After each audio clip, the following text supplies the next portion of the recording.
As part of this mission, we are asking American taxpayers to fund the world's greatest military. We're asking mothers and fathers across America to trust us with their most precious resource, their sons and daughters. And we will honor their trust and their sacrifice. Well, child, good grief. We were just talking about Palantir. I've talked about it several times. The Antichrist, Peter Thiel, their focus is like a religion around the Antichrist now with Silicon Valley, the technocrats. I would even say some in our military. It's a lot going on. But look at what just came out. Palantir backs return of U.S. military draft, slams regressive cultures, and 22-point manifesto. Guys, I'm going to read that to you. We're going to go over the details because it's pretty wild. But remember, last year I brought up that a draft was going to come, and I believed it was going to be for World War III. I didn't know at the time we would be in this conflict with Iran right now, and many other countries now are involved. And there is no end in sight. There is no ceasefire. They're talking about, I mean, it's just craziness. Every time they say it's a ceasefire, guys, it's just made up for market manipulation. That's all it is. Like, if you follow it, you can see it. It's obvious stock market manipulation. People are making billions of dollars off of this manipulation. And it's a pattern that is being called out over and over. But let me show you what initially prompted me to even investigate into the draft last December. And it was what Pete Hegseth said in this speech. Now, this was December 6th, right? And that's when I did my video last December, I think December 11th, about the draft. I started digging into the details and all this, the selective service and what was going to happen and what's come out. And everything hasn't been revealed yet. There's a lot more in that video that I disclosed. There's people who do amazing organizations that do research on this stuff. And it was pretty wild. But take a listen. Focus. As a result, the War Department will not be distracted by democracy building, interventionism, undefined wars, regime change, climate change, woke moralizing, and feckless nation building. We will instead put our nation's practical, concrete interests first. We will deter war. We will advance our interests. We will defend our people. Peace is our goal. And in service of that objective, we will always be ready to fight and win decisively if called upon. As part of this mission, we are asking American taxpayers to fund the world's greatest military. We're asking mothers and fathers across America to trust us with their most precious resource, their sons and daughters. And we will honor their trust and their sacrifice. The historic recruiting and retention numbers of President Trump's first year show who the American people trust. Get out, trash! This first class isn't for a beggar like you. This means we will not send America's best to advance foolhardy or reckless adventures halfway around the world. It also means not asking them to pick up the tab for allies who should fund their own defense. Instead, and above all, it means that we only ask our warriors to fight for things that make America and Americans safe, free, and prosperous. Life, liberty, and the pursuit of happiness. Nothing more and nothing less. Again, this is common sense. And that's what President Trump's War Department is all about. Doesn't that seem like a lifetime ago? It just seems like when was this?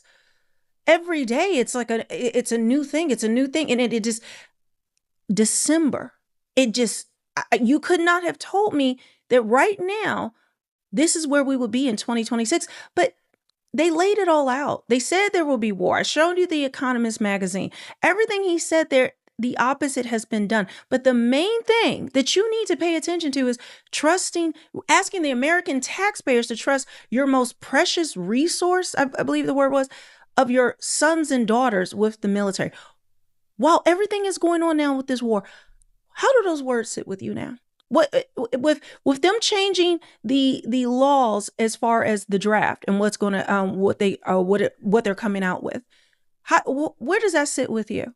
Then on top of that, remember, they raised the age to join the military to 42, and now they're waiving, a marijuana conviction, because a lot of people are saying they're going to smoke weed or get a conviction so that they are ineligible. But are you seeing how, remember I told you have to look at everything, just stacking one thing on the other and the other and the other. And a lot of things won't be revealed at the time. A lot of people are like, there's not going to be a war. There's not going to be a draft. Melanie, what are you talking about? But you stack that, and then you stack on top of it the war that's going on now what Palantir is saying. It is impossible to ignore unless you just want to bury your head in the sand and just say, everything's going to work out fine. No, we are in the last days. They talk about Armageddon. This is a known thing. This is not going away. This war is not going away. It's going to continue to escalate. But that's always been the plan. How do you get new world order? How does the beast system rise unless all of this takes place? So this is the 22-point manifesto. They're saying coming from Alex Karp, okay, who is the CEO. Yes, Peter Thiel is the founder, but Alex Karp, who is pretty crazy, pretty wild, has said some outrageous things. They said he's the CEO, so this is what he put out. So this is what everyone is talking about. There's a lot in here to unpack that is wild, but this is what grabs the most attention, right? National service should be a universal duty. We should, as a society, seriously consider moving away from an all-volunteer force and only fight the next war if everyone shares in the risk and the cost. Everyone. Does that mean, of a certain age, just men, boys? No, guys, I believe this is where it's headed, because why would they need this many people in the military unless they are planning for World War III, which they've told us this. We're seeing it play out. I think Russia's already saying we're already in World War III. Just because nukes haven't dropped and we're not feeling it a lot here doesn't mean it's not going on. But I want you to think about that with all of the changes that are happening with the draft. And you got to put two and two together. Guys, it's not going away. It's not going to just disappear. It keeps ratcheting up, and way faster than even I thought would. All right, so take a look at this to give you an idea, a little bit more of what's going on with this whole draft thing. And this is outside of Palantir, who they are basically Skynet. They are the ones that are going to put us in a digital prison. They are running, for all the wars, not just our government, other governments. They are the all-seeing eye. They want it to be like Minority Report. They want to get into pre-crime. The list goes on. And at the same time, all of this is being developed for Armageddon. They have said this. Peter Thiel said this. And again, so for the Antichrist, they think that they are building an infrastructure to protect against the Antichrist. It's very complicated, but it's bizarre. And like I said, I reported to you about the meetings that they're having, doing this lecture series out in Silicon Valley and other places. Was at the Vatican a couple weeks ago over there with high-level technocrats, politicians, and people listening to Peter Thiel in a multi-part series talk about not just the Antichrist, but Antichrist in AI. They have said that they believe that AI is an actual demon. Like they're summoning the demons. They believe it is an actual ancient Sumatran demon. I kid you not. They have told us this, that they're summoning. And I think in that manifesto, they even said they want AI should be running the world. AI should be running the governments. This is where it's all heading, and they have set it on the 2030 agenda, all the pieces that they need on the board in order to enslave us, to put us under the beast system, the literal beast system, that by 2028, you can't function without a digital ID. Is digital ID the mark of the beast? No. But I told you, I believe it's this patch that Bill Gates has developed. I think Neuralink is not the mark of the beast, but it is a control mechanism because they want collective consciousness.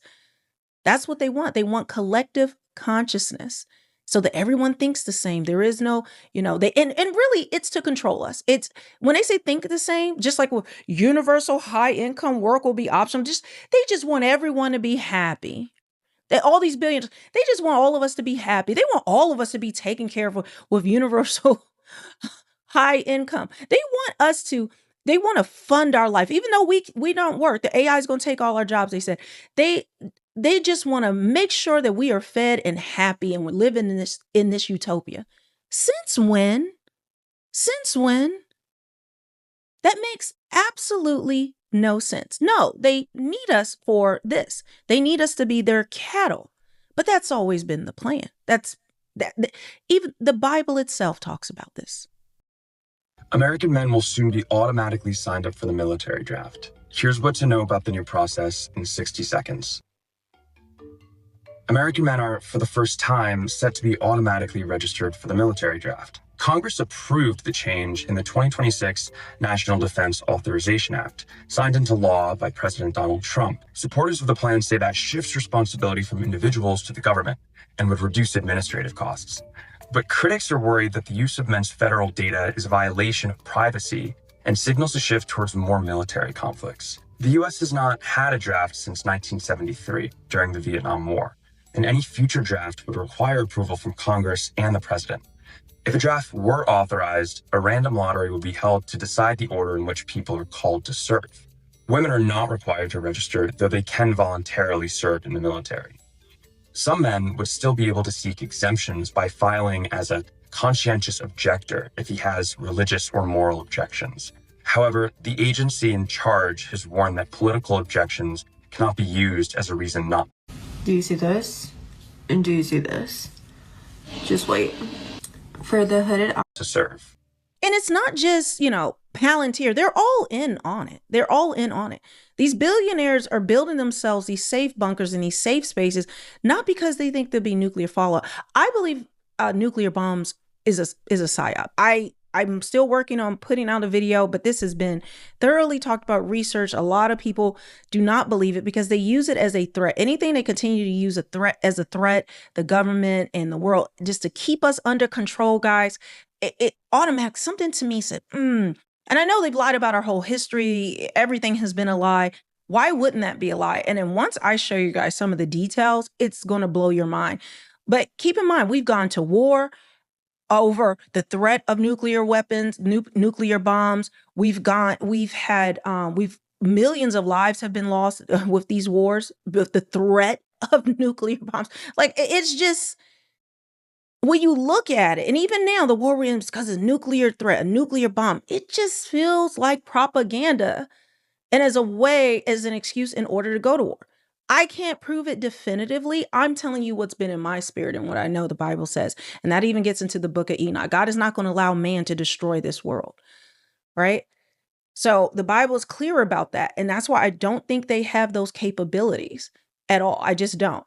And even let's just say in the off chance they do, they will want to save it for Armageddon, which is the final, again, like they're planning all of this, the final war that will be at the end of the 7-year tribulation when Jesus Christ is physically here on the earth. Before it's harpazo, raptured up. Okay, this was not created by Darby in the 1800s.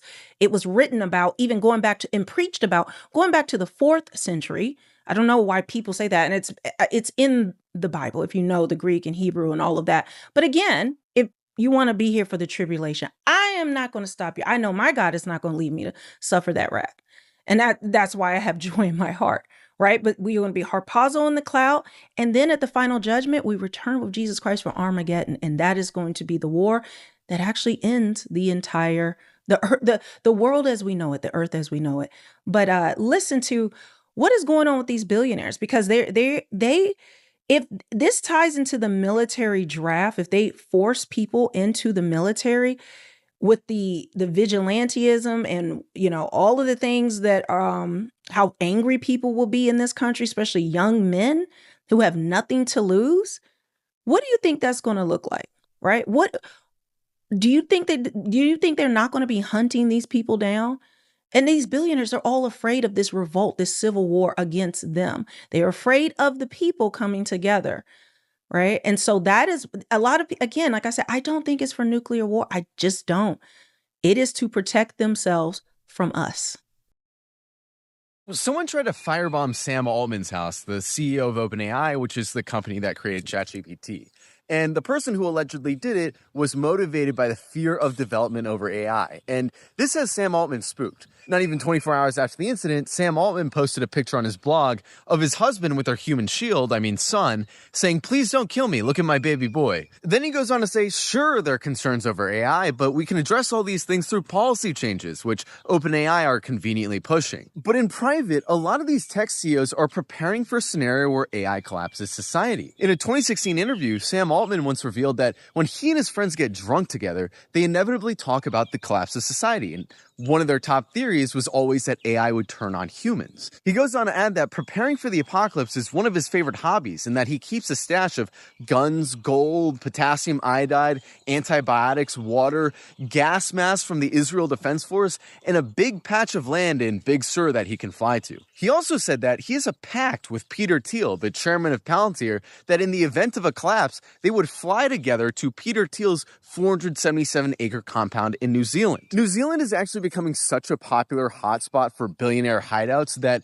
in 2017, LinkedIn co-founder Reid Hoffman called it the Masonic handshake of billionaire apocalypse insurance. And at the time, he estimated that half of Silicon Valley billionaires have some kind of hideaway. You might say, oh, well, they're rich. Of course they're going to have these crazy over-the-top things. But one of the most notable parts of all of this is how secretive these billionaires are about the details of their hideaways. For example, Wired was once able to talk to one of the workers on Mark Zuckerberg's 1,400-acre, $270 million compound on a Hawaiian island, complete with a 5,000-square-foot underground bunker with blast-resistant doors. And the workers told them that every single person working on that worksite was sworn to secrecy by an NDA, and that the workers wouldn't even bother trying to take a picture of the worksite because as soon as they did, someone would know. But they're also preparing out in the open.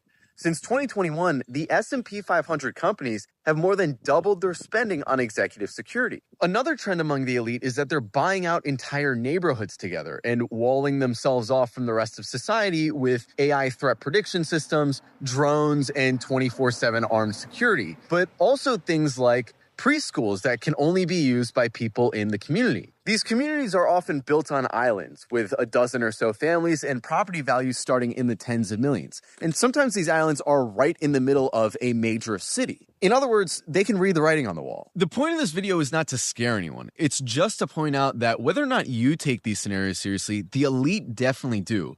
And a lot of people today are still convinced that the political system can be reformed or changed through voting, but clearly, many of the people that actually run the system have very little confidence in it. Welcome to Eden. Did you know the Bible can now be watched? Eve, what did you do? It was good. Try it. Drink at all. Isn't that cute? Peter Thiel and Sam Altman, they have a pact that, something goes down, they're going to fly together and do all that. Guys, I told you, they're all in on it. And in this guy's video, it breaks it down. A lot of the things that I've been saying, like people will say, Mel, you're scaremongering, or, how do you relate this to the Bible? Or why are you talking about Armageddon? Why are you talking about the Antichrist? Because like he said, even if you don't believe it, they all do. They all do. Hello. This has been proven over and over. So at what point do we finally say, hey, this is a real threat. This is what they plan to do. This is what is happening right now. And it is moving like a freight train. They are barreling through. That's why even the war doesn't make sense. They're purposely hitting the energy infrastructure, food, fertilizer. It is going to be a bloodbath. You think prices are high now? I am telling you, you have to wake up. All right. And one of the ways that we wake up, we build community, we support one another, getting the word out, letting people know early on what is happening right now. And I don't even know if it's early. I don't know when the trigger is finally going to be pulled. I don't know when Jesus Christ is going to return, but I know he said you will know the season. He said you would know the sign, to look at the signs and wonders, and you would know. And right now, everything is rolling out and they don't even care. They are saying it out loud. And the ones who are paying attention, well,